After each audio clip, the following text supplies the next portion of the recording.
Você já deve ter ouvido muitas pessoas se queixarem de algo que você disse ou fez, não é? Além dos problemas que todo mundo vive, você já deve ter visto as suas reações diante disso, sem contar com aquelas situações em que você estava encrencando com alguém, pela outra pessoa não ser tão maleável com você. O que você disse na sua cabeça? Você estava ouvindo muitas coisas, não é? Ninguém sabia do que estava se passando dentro da sua cabeça, dos julgamentos, da condenação do que você estava fazendo. Mas você escuta tudo, não é? E você faz isso por causa de uma situação desagradável. Você foi juntando uma coisa daqui, outra coisa de lá, e aí isso reflete o que é a alma, o que faz a alma. Ela sempre leva você a sentir, pecar, julgar. O que acontece é que muita gente, no meio de tudo isso, enfrenta tudo isso calado ou brigando com as pessoas. Tem gente que expressa o que sente, outras não. E o mal fica ali corrompendo o seu comportamento e os seus olhos. E aí você vai para a igreja, você que é um cristão, um crente, evangélico, e não fala nada daquilo que acontece para Deus. Porque está tão acostumado em cometer esses pecados que não vê motivo de falar com Deus, não se incomoda. É aí que a fé emotiva sempre entra em ação, para atrapalhar ainda mais o que a fé racional faz. E, na verdade, quando a pessoa está sentindo, ela nem raciocina, mas ela se justifica e diz assim: quem é que não peca, hein? Você já ouviu isso? Eu já. Ou a pessoa não se apercebe do pecado que ela cometeu. Às vezes, o pecado nem a incomoda. É como se fosse o seu direito. Direito de responder, de julgar, de brigar, de fazer o que você acha que tem que ser feito. Você acha que é seu direito. Porém, aí depois você vai lá na igreja, você ora, lê a Bíblia, busca a Deus, louva. Lá está você dizendo palavras que são mais religiosas do que a sua realidade. Aquelas palavras que não são pensadas, são ditas por serem decoradas ou aprendidas. Faz tudo ali, de forma religiosa, sem verdade, sem proximidade de Deus. Aí você acha que vai resultar o quê? Você faz algo sem vontade. Você vai ser sincero? Não. Você vai se cansar de fazer aquilo que não é verdadeiro. Imagina, você engana, mente, ilude. O que você vai alcançar com Deus? Nada. Você vai chegar um momento, vai ficar todo desanimado de ir na igreja, de ouvir a palavra de Deus, de buscar a Deus e tudo por quê? Porque você fez.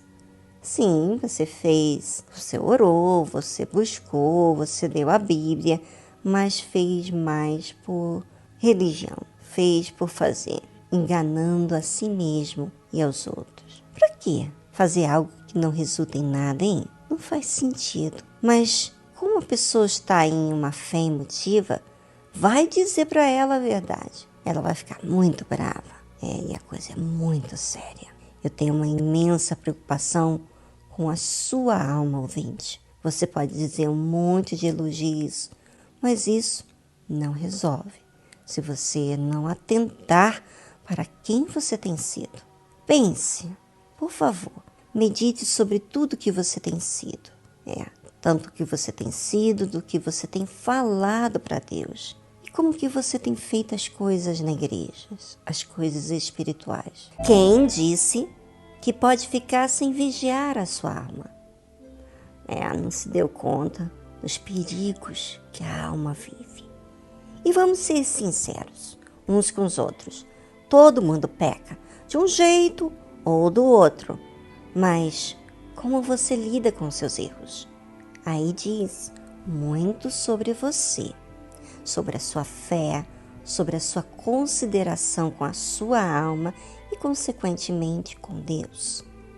E vendo ele muitos dos fariseus e dos saduceus que vinham ao seu batismo, dizia-lhes: raça de víboras, quem vos ensinou a fugir da ira futura? Produzi, pois, frutos dignos de arrependimento. Mateus capítulo 3, versículo 7 ao 8. Aquelas pessoas que se sentiam seguras delas mesmas, por se acharem intelectuais, saberem falar sobre o assunto da lei, da palavra, achavam que tinham o direito de se excluir, de ouvir a palavra de Deus, ou seja, sobre o pecado. Essas pessoas que acham, por fazerem suas obrigações diante do cristianismo, se sentem corretas no que fazem, estão mais voltadas às suas obras externas do que às obras internas. E as obras internas se fala do comportamento, das palavras que dizem sobre as coisas e pessoas. Enquanto você, ouvinte, não entender o erro que vem cometendo, enquanto você insistir em achar que o que você sente é o certo, você vai sempre considerar o pecado como algo justo, entre aspas. Por isso que a Bíblia diz: produzi, pois, frutos dignos de arrependimento. Quem é que tem que produzir? É Deus que tem que produzir em você? Não. É você que tem que produzir. Como que vou produzir? Essa é a questão. Quando eu me observo, quando eu ouço o que eu digo para mim, quando eu observo como é o meu comportamento, tudo aquilo que vou descobrindo de mim vai demandar que eu haja em cima daquilo. Produzir frutos dignos. Não é produzir frutos de raiva, não é produzir frutos de ficar se justificando, é produzir frutos que você queira mudar. Não é produzir frutos que você queira mudar na outra pessoa. É você produzir frutos dignos de arrependimento. Ou seja, de sentir a dor da sua injustiça com o seu pecado. Isso, minha gente, é você que faz. Ou seja, esse produzir frutos dignos de arrependimento, nós é que provocamos.